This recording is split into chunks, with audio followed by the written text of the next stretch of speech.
on avance dans la Gemara. Rabbi Yossé, Aïnou, Tanakama. La Gemara nous dit, Rabbi aussi, C'est juste pour les abréviations, Tanakama, c'est quoi Tavkouf. Oui, mais c'est quoi que c'est Ah, Tanakama, Tana, celui qui a enseigné, Kama en premier. Tanakama, dès qu'on a une Mishnah qui commence pas par une personne qui parle, on appelle ça Tanakama. Et des fois, on sait que la règle, qui n'est pas une règle absolue, c'est Tanakama Aïnou Rabbi Meir. En général, Tanakama, c'est Rabbi Meir Balanes. D'accord? Sauf si on arrive à prouver que c'est quelqu'un d'autre, ça arrive aussi. Et là, c'est le premier qui en a parlé. Tanakama, le premier Tana. Kama, c'est premier, Tana, c'est le Tana. Une question qui est plus générale en Torah. Oui. Cholim, en soi, ça traite que de ce sujet-là, c'est quelque chose de sans synthèse. Je ne sais même pas si ça. Alors, je vais te dire, c'est la première fois de ma vie que je la sors, la Gemara Choulin. Alors, j'avais fait ce sujet, mais sur des photocopies. Mais, voilà, sur Khatin, ouais, c'est la cache-route. Depuis la shrita, jusqu'aux poissons, etc., aussi les bêtes, les insectes, voilà, tout ce qui traite à la cache-route. Ok. Donc, l'agma, ah bah, au prochain, voilà. Ça s'est remis. Donc, sans la clim. C'est pas grave. Donc, l'agma, elle pose la question.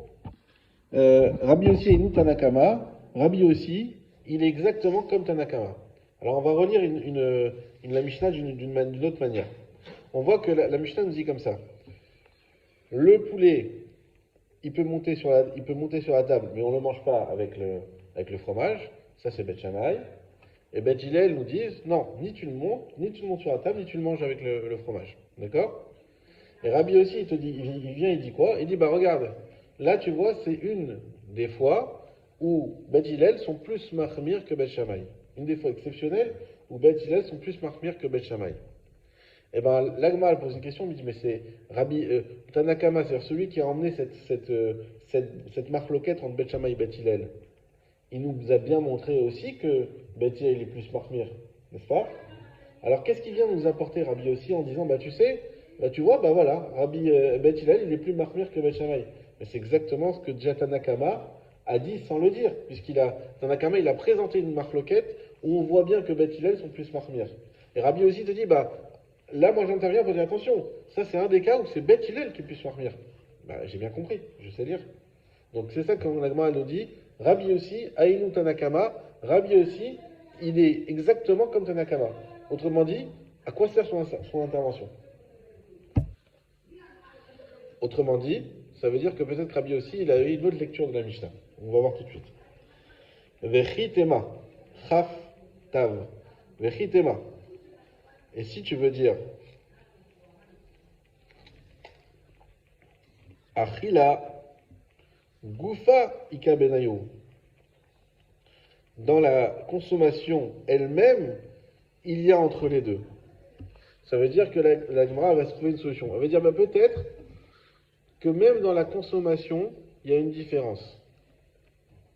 Des Kahama, que lorsqu'il a dit Tanakama, Be'al A,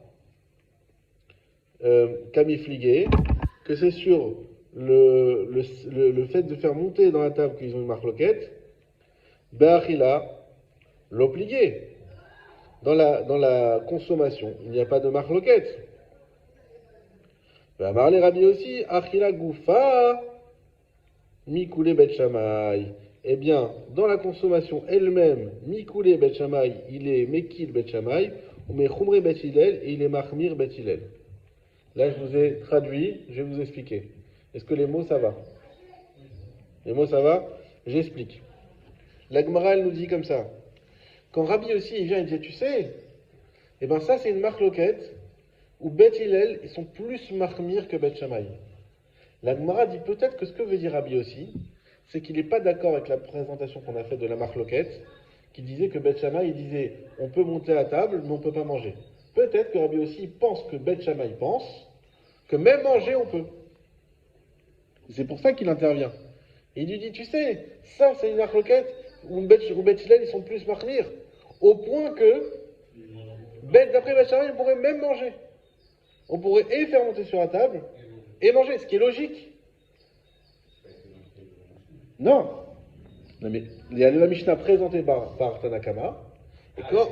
Et quand Rabbi aussi vient et il te dit attends, mais là c'est un cas où Bet Hillel ils sont plus marmir. Et qu'est-ce qu'il vient nous dire? On se sait bien alors, mais il dit peut-être que ce qu'il vient nous dire c'est qu'il n'est pas d'accord avec cette présentation et que lui il pense que d'après Bet Shammai on peut même manger. Et encore une fois c'est quelque chose de logique. Pourquoi? Parce que manger et monter sur la table ça va ensemble.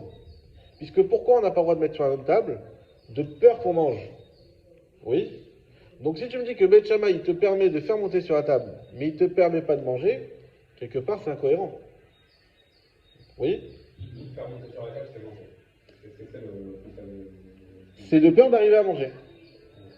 Faire monter sur la table, c'est de peur d'arriver à manger. Parce que si on met sur les deux vous savez même Shabbat ou même dans les Seouda, souvent on a ça avec le poisson et la viande. On fait une Seouda avec de la charcuterie, avec des sandwichs au thon. On est un peu gêné parce que si tu présentes aux gens des pizzas au thon et à côté des petits burgers, on a envie de goûter à tout, mais sauf qu'il faut se laver les mains entre les deux, etc. C'est du thon, c'est de la viande, on mélange pas ensemble. Alors c'est moins grave déjà, mais quand même. Alors imagine-toi, tu mets sur la même table des pizzas au fromage comme ça et des petits burgers. Ouais, tu vas dire, il y a un problème, on risque de mélanger. C'est ça la crainte. En soi, de poser à côté, il n'y a pas une atmosphère qui interdit l'un et l'autre. Ni la Torah ni les Chachamim n'ont dit qu'il y avait un interdit d'être à côté de la viande et du lait à côté ensemble. Comme d'ailleurs dans le frigo, comme tu l'as dit, on peut les mettre à côté, il y a un paquet de charcuterie et du beurre, il n'y a pas de problème. Le problème, c'est que s'ils sont à côté, qu'on est dans une situation où on mange, et qu'on puisse venir à manger les deux en même temps. Ou l'un après l'autre quand il faut pas, quand il faut attendre. Et donc c'est ça. Donc qu'est-ce qu'il nous dit Rabbi aussi? Il nous dit non mais moi je te dis que Bet Hillel, ils sont beaucoup plus marmir que Bet Shammai. En réalité Bet Shammai, même manger du lait et du poulet ensemble, il permettrait. Excuse-moi, juste une précision, mais tu viens de dire du lait et du poulet, mais là le débat c'est du vina et Du fromage, pardon. Parce que à mon avis c'est différent, parce que le vina c'est pas du halal, Alors là tu vas rentrer dans les considérations vraiment qu'on va arriver plus tard à l'Afrique. Quelle différence avec le lait, le fromage, parce qu'il a fermenté, etc. Ça on verra plus tard. Mais pour l'instant. En général, on dit bâtard vers halal, oui. On dit off de vina. Pour moi, déjà, on n'est pas dans le même sujet complètement, tu vois. Alors, pour l'instant, on ne fait pas trop cette différence. Effectivement, pourquoi on dit bâtard vers halal? Parce que c'est les termes du pasouk. Donc on parle de halav là-bas, et on parle de Gedi, c'est de la viande. C'est de la viande rouge, effectivement. Et là, on parle de off et de gvina. Mais le gvina, c'est encore plus marmir que le halav, on le verra plus tard, au point qu'il y en a qui voulaient même attendre un temps entre le fromage et la viande, en fonction de la fermentation du fromage. Exactement. Voilà. Bon, ça, on y en viendra vraiment un peu plus tard, quand on sera vraiment dans la halakha. Mais pour l'instant, ne faisons pas la différence. Halav avec gvina, c'est pareil. Ok. Donc, l'Agmara émet une hypothèse. Peut-être pourquoi Rabbi aussi il est venu parler, puisque finalement, a priori, il a dit la même chose que Tanakama. Non, parce que lui, il n'est pas d'accord sur la présentation de la marloquette selon Tanakama, qui disait que Bet Shammai interdisait de manger le poulet et le fromage ensemble. Lui dit non, Bet Shammai, il est tellement méquille, et la différence avec Bet Hillel est tellement importante, qu'il permettrait de manger le poulet et le fromage ensemble. Ici, Goufa, ça veut dire que c'est le sujet. Oui. Achila, Goufa, c'est-à-dire que c'est le sujet de manger. Exactement. Il permettrait de les manger sur la même table. Non, ensemble. Sandwich, poulet, fromage. En fait, Rabbi aussi, la moquette, c'est de manger. Manger ou pas manger. Voilà. Sur la même table, ça, c'est ce qui a déjà été dit avant. Mais le gars, parce que tu comprends pas, il y a des trucs que je peux comprendre. Quand Rabbi aussi dit que oui, ils sont marmir, Bet Shammai, mais dans la préparation, donc on peut le mettre sur la table, mais ils permettent de manger. Si tu permets de manger, tu peux pas mettre dans la table. Rabbi aussi, Ben Shammai, il dit qu'on peut mettre sur la même table, parce qu'on mange, on peut les manger ensemble. Et bien là, Bet Shammai, il dit. Alors, Il dit c'est ce qu'il pense. Alors, Il pense que Bet Shammai. c'est ce que dit Rabbi. Exactement. Il dit que la marloquette, elle ne vient pas du fait qu'on pose sur la table, elle vient du fait qu'on Ah, peut pour lui, il y a un signe. Entre Bet Hillel et Bet Shammai. les deux ensemble. Pour Rabbi aussi. Oui. Enfin, il n'est pas dans Bet Shammai, ça veut dire. Si tu peux Le- le manger ensemble, c'est que tu peux forcément le poser sur la table. Exactement. Forcément préparer. Exactement. Ça serait une marloquette franche sur l'utilisation du poulet et du fromage ensemble. Exactement. Exactement. Et l'un des avis, c'est de dire c'est pas sur le fait de monter sur la table, les deux en même temps, d'accord? C'est surtout de les manger ensemble. Ok? Le Beth Hillel, bien sûr, il ne permet pas. Et donc, par voie de conséquence, il ne permet pas qu'on monte sur la table, les deux en même temps. Et Beth Shammai, comme on peut les manger les deux en même temps, et ben, il permet qu'on les monte les deux sur la table. On a vu qu'il ne permet pas. Alors, ce qu'on a vu qui ne permet pas, tu as raison, c'est écrit noir sur blanc, c'est la marque loquette selon Tanakama. Et la Gemara dit que quand Rabbi aussi il t'a dit, donc lui il intervient ensuite et te dit, mais ça fait partie des cas où Beth Hillel est plus marmire que Beth Shammai, s'il intervient, c'est pour te dire qu'il n'est pas d'accord avec ce qui a été dit avant. Et donc il n'est pas d'accord avec la présentation de cette marque loquette. Donc tout ce qu'on a écrit au début, voilà. Ce qu'on a écrit, c'est selon Beth Shammai. Selon Rabbi aussi, tout ça tu l'effaces, et tu dirais, d'après Beth Shammai, pour les fromages, tout est ok. D'après Beth Hillel, pour les fromages, non, il faut être marmire. En gros, c'est ça. C'est pour ça que Beth Hillel serait plus marmire que Beth Shammai, c'est parce que Beth Shammai, lui, il autoriserait les manger ensemble. Exactement. Pourtant, dans la Mishnah, c'est écrit Ça, c'est la Mishnah selon Tanakama. Ok? C'est pas la Mishnah absolue. C'est la Mishnah selon Tanakama. Voilà. Non, mais c'est. C'est pas clair. C'est pour ça. C'est pas clair? Faut le passer tout de suite ce soir. Bah alors non, on répète, c'est pas grave, on n'est pas pressé. On est en avance aujourd'hui. Pourquoi c'est pas clair? Parce que c'est écrit noir sur blanc? Oui, déjà. Et après, on t'énonce quelque chose. Oui. On dit Tanakama. Même si la notion de Tanakama n'est pas très claire. C'est quelqu'un qui vient qui dit ça. Tanakama, ça c'est un truc qu'il faut. C'est important de le comprendre parce que c'est très très souvent dans la Mishnah. C'est un Rav qui parle et qui n'a pas donné son nom. Il s'introduit sans dire son nom. D'accord? Et là, on imagine en fait qu'avant la Mishnah, avant qu'il y ait une Mishnah, il y a Rav X, on va dire Rabbi Meir, pour faire simple. Rabbi Meir, ouais. Tanakama, c'est Rabbi Meir. Stam Mishnah, Rabbi Meir. Voilà, Stam Mishnah, Rabbi Meir. Donc Stam Mishnah, c'est une Mishnah qui est Stam sans avoir d'auteur. En général, c'est Rabbi Meir. C'est ça qu'on appelle Tanakama. Alors, c'est comme s'il y avait écrit Rabbi Meir, Omer, 2 points. Et là, on a Aofolei Magvina la Shulchan Bet Shammai, Bet Zimrim lo ole velo nechal. Point. Et après, on a dit Rabbi aussi, Omer. Et là, tu relis Aof ole imagvina al Shulchan ve neechal divrei Bet Shammai. Bet Zimrim lo ole velo nechal. C'est comme si c'était écrit comme ça dans la Mishnah. Ça, c'est la première hypothèse. D'accord? De pourquoi Rabbi aussi il intervient. Toute la question, c'est que vient nous dire Rabbi aussi quand il nous dit ça fait partie des cas où Beth Hillel sont plus marmir, alors que on l'a déjà par évidence compris en lisant déjà la première fois la Mishnah. Première hypothèse, c'est que dire en fait Rabbi aussi il change tout ce qui a été dit, c'est d'après Rabbi Meir, d'après Tanakama, mais en réalité Rabbi aussi n'est pas d'accord avec. Et lui il va changer la version de la Mishnah en disant que Beth Shammai dit qu'on peut et manger et mettre à table, et Beth Hillel ni manger donc ni mettre à table. Et donc ça reste, en disant ça, Oui. ça reste Beth Shammai qui est plus marmire que Beth Hillel. Non, Beth Shammai il est qu'il. Parce que Beth Shammai il te permet de manger un sandwich poulet fromage. Enfin, depuis le temps qu'on l'attendait celui-là. D'après Beth Shammai, poulet fromage, c'est ok. D'après Beth Hillel, ni poulet fromage, ni même les mettre sur la même table. Donc il est vraiment plus marmire. Ce qui est important de comprendre pour tout le monde, ça c'est pourquoi on arrive à dire ça. On arrive à dire ça parce qu'on veut comprendre pourquoi Rabbi aussi parle. Si on avait coupé la Mishnah avant Rabbi aussi, d'accord? Vous enlevez Rabbi aussi. Regardez, on la lit sans Rabbi aussi. Aof olimak vina ashulchan, veno nechal divrei Bet Shammai. Bet Hillel omrim, lo ole velo nechal. On saute et on va. Bezo shulchan amru, beshulchan sheochel alav.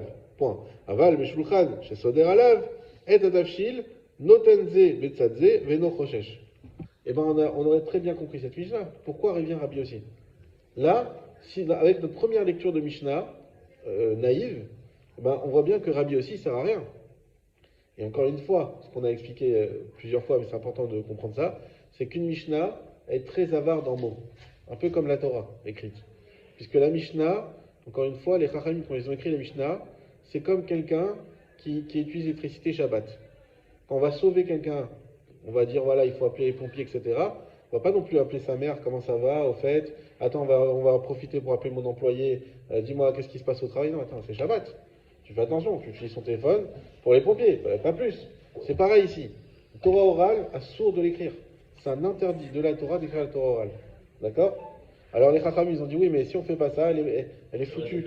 Elle est foutue. Donc c'est comme Shabbat, il faut sauvons le soldat Torah. Il faut sauver la Torah. Et comment on va faire avec ça? Donc ils ont dit d'accord, on la sauve, mais on fait le minimum qu'il faut pour la sauver. On ne peut pas non plus écrire des livres. Aujourd'hui on arrive à ça parce qu'il fallait encore la sauver. Et on fait le minimum, c'est ça la Mishnah. Donc la Mishnah, si Rabbi aussi, il vient, il parle, c'est pas pour rien. C'est que là, sinon, on lit comme on l'a lu la première lecture normale, avec ou sans Rabbi aussi, on a très bien compris que Beth Hillel, ils sont plus marmire. On sait lire. Alors que vient nous dire Rabbi aussi, tu vois là, Beth Hillel, ils sont plus marmire. Ah merci, j'ai compris. Alors la Gemara a dit non. Peut-être qu'est-ce qu'il vient te dire Rabbi aussi quand il dit tu vois, Beth Hillel, ils sont plus marmire. C'est qu'il n'est pas d'accord avec la présentation de la Mishnah qu'on a fait au début, et il pense que Beth Hillel, ils sont plus marmire, non seulement sur le fait qu'on puisse le monter sur la table, mais même sur le fait qu'on puisse le manger. Et que Beth Shammai permettrait de manger du poulet et du fromage ensemble. Tu sais, c'est pas dit. C'est d'après Rabbi aussi, c'est pas dit, c'est une hypothèse. On va essayer de la vérifier. Comment on va les vérifier? On va aller chercher d'autres enseignements de Rabbi aussi, et on va voir ce qui est dit. Et on va voir si ça correspond ou pas. N'oubliez pas de la Gemara, contrairement à la Mishnah, où là c'était très succinct, c'est la retranscription d'une discussion. C'est comme si on écrit ce qui se passe au Parlement. Hein? Donc là, nous on discute ici, c'est exactement comme dans un procès où il y a un greffier qui marque tout ce qui se passe. Le greffier il marque les discussions, il marque les présentations, et maintenant c'est pareil. Imaginons qu'il y a quelqu'un qui marque tout ce qu'on est en train de dire là. C'est ça la Gemara. Il marquait une discussion. Donc évidemment ça part dans un sens. Attends, j'ai peut-être une idée. Non, en fait c'était pas ça. C'est ça qui est intéressant, c'est qu'on rentre dans l'esprit des Chachamim, puisqu'on voit vraiment comment la logique elle a été poussée. C'est-à-dire qu'au temps de la Mishnah, la logique, c'est qu'il y avait déjà une marque. Oui. C'est pour ça, mais c'est rapporté de manière bizarre. On est d'accord. Encore une fois, c'est une hypothèse. Après, alors dites-moi, est-ce que vous avez une meilleure hypothèse? Imaginez que vous êtes au temps de la Gemara, vous êtes assis à la table au Beth Knesset, au Beth Midrash, on vous dit, mais attends, mais pourquoi Rabbi aussi il parle? Alors il y en a, il dit, j'ai une idée. Pourquoi il parle? Parce qu'en réalité, lui, il présente d'une autre manière la Mishnah. Parce que vous aurez une autre réponse à proposer, qui vous semble logique. C'est plus que ça, il modifie la Mishnah. Oui? Propose une autre texte. Modifie. Ouais. Vous voyez qu'on n'arrive pas à trouver de réponse. Pourquoi Rabbi aussi il parle? Pourquoi la Mishnah? Là, il ne faut pas oublier aussi dans quel contexte on est. On est à peu près 300-400 ans après la lecture de la Mishnah, l'écriture de la Mishnah. Donc ça fait longtemps quand même la Mishnah. 300-400 ans, c'est long. Donc c'est des Chachamim qui viennent bien plus tard et qui disent mais qu'est-ce qu'ont voulu dire nos pères quand ils ont écrit cette Mishnah-là? Qu'est-ce qu'a voulu dire le grand Rabbi aussi quand il a écrit cette Mishnah-là? C'est comme si aujourd'hui on dirait qu'est-ce qu'il a voulu dire Rabbi Nachman quand il a écrit ça? C'est un truc qui remonte. Donc qu'est-ce qu'il va dire le Ramchal quand il a écrit ça? C'est des rabbinim qui ont vécu 400 ans avant eux. Ils essayent de trouver. J'imagine qu'il y a des commentaires sur ça. Zéro commentaire. À l'époque où eux ils sont assis. Non, mais là, maintenant, dans la. Ah oui, on va aller voir ça. Après, il doit avoir. On va avoir des commentaires. Et il n'y a pas que ça, hein, comment. Oui, je sais. Il y a des commentaires, mais eux, quand ils sont assis à table et qu'ils sont en train d'écrire, c'est ce qu'on est en train de lire nous maintenant, tout ce qu'ils ont, c'est cette petite Mishnah et la transmission orale qui va avec. C'est ces commentaires, c'est ce que eux ils ont déjà dans la tête, parce que la Mishnah, encore une fois, C'est surtout ça. ouais. Mais la Braïta, c'est des Mishnayot qui n'ont pas été compilés. Oui. Donc peut-être qu'ils pourraient se baser sur une Braïta. Tout à fait. C'est ce qu'ils vont faire. C'est ce qu'ils vont faire. Mais il faut quand même la chercher la Braïta. Il y a des outils qu'on utilise, Zerachava, c'est peut-être ça aussi. Enfin, je sais pas si. Alors ça, c'est des outils, il faut savoir que tu as raison, qu'on peut utiliser tous ces clés de lecture, mais il y a beaucoup qui expliquent que ce sont des clés de lecture qu'on ne peut utiliser que si on les a reçues en tant que telles. Ça veut dire que tu ne peux pas inventer une Zerachava. T'as vu, il y a un mot là, il y a un mot là, viens, on fait une Zerachava. Non. La Zerachava, par principe, c'est que Moshe, il a reçu cette Xerashava là, du Sinaï. C'est pas tout le monde qui est d'accord avec ça, mais la plupart. Voilà. Donc c'est que j'ai reçu de mon maître, qui eux, on pouvait faire cette Xerashava. C'est pas, je m'amuse à faire des Xerashava comme je veux. Ok. Donc, On sait ce qu'est le Moshe. quoi? On sait que c'était si. Ah, c'est la première Mishnah qu'on a fait Pierre Kavod, c'est la Messira. Non, d'accord. Mais si moi, j'ai un cheval de X et l'autre m'en prend un cheval de Y. Comment je veux savoir que c'est X qui est venu Moshe et pas Y ou l'inverse? C'est exactement le sujet de la Gemara. Toutes les xérotes, elles sont listées dans la Bien sûr. Il y a pas, non, on n'a pas, ils n'ont pas un livre de Xerot Shavot. Ils n'ont pas ça. Mais il y en a un qui dit, moi j'ai reçu de mon maître. Alors il dit, non, toi ce que tu as reçu, je suis pas d'accord. C'est ça la Gemara. C'est quoi qu'on dit Yeridat Adorot? C'est la Gemara, c'est ça. Toutes les marques loquettes, c'est ça. C'est un qui dit, moi j'ai reçu de mon maître, qui a reçu un de Moshe, que c'est ça la halakha. Je dis, moi j'ai reçu de Moshe, non, c'est pas ça. Même des fois, sur le même maître, même pas besoin d'aller jusqu'à Moshe. Les deux élèves de Rabbi Nachman, un il va dire, j'ai reçu de Rabbi Nachman, c'est A, on l'avait vu dans Soukot, il n'y a pas longtemps. Et un, j'ai là, mais de Rabbi Nachman, j'ai reçu B. Attends, vous étiez au même cours. Vous n'avez pas entendu? Ah non. Ils ont compris autrement. Donc si déjà, c'est comme si on sort d'ici, et Binyamin dit un truc, je dis non, moi j'ai compris autre chose. Eh ben, je vais dire, mais c'est pas possible, on est au même cours. Alors t'imagines si on doit remonter jusqu'à Moshe? Voilà. Mais c'est exactement ce qu'ils disent. C'est exactement ce qu'ils disent, avec humilité. C'est pour le émettre à toi. Mais en tout cas, voilà, ça c'est important. Alors venez, on va voir maintenant, est-ce qu'on vérifie cette hypothèse ou pas? Est-ce qu'on va pouvoir manger ce midi un sandwich poulet beurre?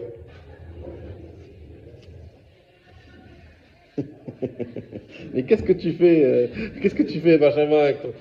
Chérie, j'étais au cours ce matin. J'ai une idée révolutionnaire. On va ouvrir un resto poulet beurre. Il n'y en a aucun qui l'a fait jusqu'à présent.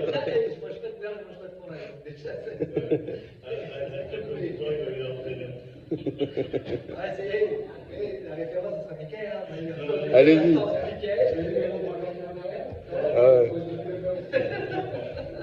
S'il y en a qui ont voulu aller faire le Corban Pessar, je ne sais pas si vous avez lu, dans des poussettes, ils ont rentré c'est pensé à Youssef.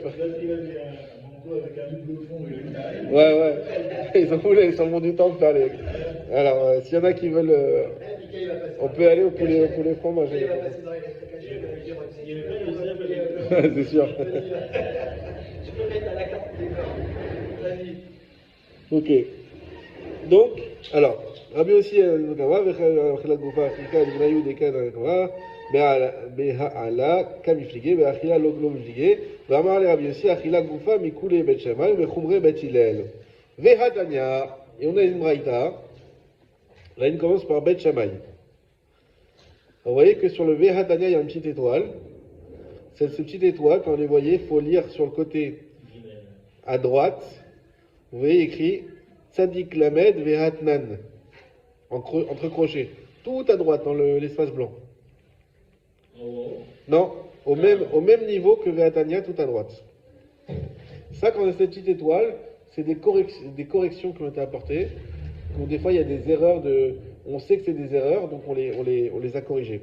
Donc ça veut dire que Tzadik Lamed, c'est Tsarich Lomar, Vehatnan, et pas Vehatania. Qu'est-ce que ça change? C'est ce qu'en fait, on va citer une Mishnah, et non pas une Braïta ici. Hein? Normalement, ou à gauche peut-être, mais t'as un crochet. Alors ici, non. Il est où? Ah, vous avez un petit guimel. Alors le petit guimel, ça doit être... Ah oui, Khazak, c'est là. Tariq Lomar Vehatnan. Ouais, j'ai pas la même version, effectivement. Alors, donc on va dire Vehatnan, Rabbi aussi, Omer, Shisha Dvarim, Mikule Bet Shammai, Mechumre Bet Hillel. Rabbi aussi a dit, donc le même Rabbi aussi dont on essaye de comprendre son raisonnement. Il y a 6 choses, Mikule Bet Shammai, où sont plus permissifs Bet Shammai, ou Mechumre Bet Hillel, et au contraire sont plus... pas coercitif, mais plus dur, Bet Hillel. D'accord? Vous l'avez compris par exception, parce que normalement c'est l'inverse. Vezo, Et il a listé les 6, il a en parlé du matin. Vezo achat mehen, et l'une d'entre elles, offre olé imagvina à la shulchan. C'est le fait de faire monter du poulet avec du fromage sur la table. Ve'eno ne'echal, et on ne le mange pas. Divrei Bet Shammai. Ça, c'est les paroles de Bet Shammai. Ou Bet Hillel omrim, et Bet Hillel disent, lo le velo ne'echal. Ni on le mange, ni il monte, ni on le mange. C'est-à-dire que ce que moi je veux dire, c'est que le Shammai, ils vont se dire, t'as pas le droit de monter, mais t'as le droit de manger. Non. Mais là, il dit l'inverse. Là, il dit l'inverse. Là, il limite à faire manger. Non, c'est-à-dire que là, Je peux pas le manger. On relire Raphaël. Rabbi Yossi, Shishat Varim, Vezo, Hop, Olé, Imagvina, le poulet il monte. Olé, ça veut dire monter sur la table. Il monte avec le fromage, à Shulchan, Ve'enon Echal, mais on ne le mange pas. C'est pas Hillel qui dit ça. non, c'est pas Divrei Bet Shammai. Bah oui, Alors comment Donc c'est exactement ce qu'on a lu dans notre Mishnah. Et on dit, en fait, on ne mange pas. Oui. Il dit, ne mange pas. Comment tu peux dire, je le mets sur la table, je t'autorise pas, mais il croit que tu l'autorises à manger. Non. Non, je t'autorise à le mettre sur la... Non seulement je t'autorise à le mettre sur la table, ça c'est comme on avait vu tout à l'heure, et je t'interdis de le manger. Mais comment alors ça veut dire que ça, c'est Rabbi Yossi qui ramène 6 choses. Oui. Donc Rabbi Yossi ramène 6 choses dans lesquelles Bet Shammai est plus permissif que Bet Hillel. Et donc il dit parmi ces 6 choses, il y a le fait de faire monter. Mais il dit par contre, il ramène dans ce même truc où il ramène, il dit mais il ne mange pas. Donc comment est-ce qu'il pouvait laisser entendre juste avant Alors, justement. que on va le manger ensemble, c'est Et bien justement, c'est pour ça. C'est-à-dire que c'est pas lui qui a amené ce commentaire. C'est-à-dire, lui, c'est vrai qu'on l'a rajouté et qu'on ne sait toujours pas pourquoi il a rajouté ce commentaire-là, mais l'hypothèse de dire c'est parce que tu manges, tu peux manger ensemble pour Bet Shammai, elle a l'air d'être complètement fausse. Elle n'a pas l'air d'être. C'est exactement ça. là, il repart de la base, il repart des 6 choses. Exactement. C'est exactement ça. Donc nous, on voulait donner une hypothèse, on a invalidé cette hypothèse. Non. Donc, pas de sandwich, poulet fromage. Voilà. On est passé à ça. Il est prêt à payer les Non, mais pourquoi J'avais ramené le beurre et tout. Mais... Ça veut dire, voilà, on fait interdiction de mettre sur la table Oui. Bassari et Falavi, et de dire, voilà, soit tu fais un repas complet Falavi, soit tu fais un... D'accord, mais... Parce que là, après, c'est du balagan. Je suis d'accord, c'est du balagan, mais encore une fois, il faut savoir que les Chachamim ne rajoutent pas des interdits pour rien. Combien de fois, nous, ça nous arrive 100 fois, quand on mange un truc à la maison, de la viande ou quoi, et les enfants, ils veulent pas, et ils disent, non, je préfère un bol de cornflakes. Alors, qu'est-ce qu'on fait? On va interdire, Alors bon, alors il y a les solutions de mettre un plateau, il y a les solutions de mettre des choses, mais si t'as pas de plateau, alors t'es obligé de tout débarrasser. Voilà, par exemple, Shavuot, bientôt ça arrive, et on veut faire un kiddush, chalavi, et ensuite on veut manger bassari. Alors comment on doit faire? C'est compliqué quand même. On doit tout débarrasser, ça fait du travail. En plus, il y a des invités, 50 assiettes à sortir. Il faut savoir qu'est-ce qui est obligatoire, qu'est-ce qui n'est pas obligatoire. Donc d'après Bet Shammai, quand c'est du poulet, t'as pas de problème à te faire. Tu les manges pas ensemble, c'est tout. Mais que toi tu manges une cuisse de poulet et qu'en face de toi il mange un sandwich au fromage ou une pizza, aucun problème. D'après Bet Shammai. Mais donc, comme il a dit très bien Binyamin, ce qu'on est en train de dire ici, c'est qu'il y avait une hypothèse pourquoi il a parlé, et cette hypothèse a été invalidée. Donc on revient à zéro, à se poser la question pourquoi Rabbi Yossi il a parlé. Mais en tout cas, c'était pas pour changer la version de la Mishnah, et c'était pas pour nous permettre le sandwich au poulet beurre.